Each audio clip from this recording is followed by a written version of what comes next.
This coming Sunday is a huge event. Everybody's preparing for it. Everybody's gathering around it. There's going to be a lot of activity, a lot of energy, a lot of excitement. And I think all of you probably suspect that that's the Super Bowl. Well, that is a big event. But in the picture of history and the great eschaton of the end of times, it is but a drop in the ocean that is the timeline of historic redemptive history. So the big event I'm speaking of is worship. Worship, grand and glorious in heaven, revealed in Scripture, to which we step in on a Sunday morning and experience. And this coming Sunday, we'll be in Revelation chapter 7. We stay above the tapestry for a look at worship as it continues in that great book. Last week, we saw how the lion is a lamb.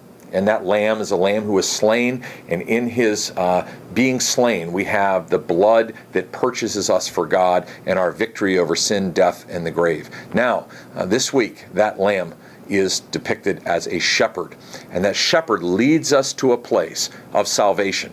That salvation which first began at Calvary and once and for all accomplished, but yet we live into as we move throughout our lives into eternity, to the point where we get to Revelation chapter 7, and he says the Lamb who is at the center of the throne, our Christocentric worship, will be their shepherd.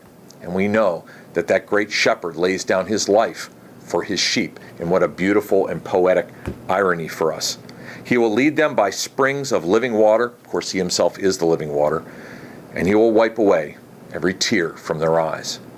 Long for a place of no more suffering. Long for a place of eternal, abundant, living waters. Then come and taste and see that the Lord is good. This Sunday at Memorial Park Church as we're into Revelation chapter 7.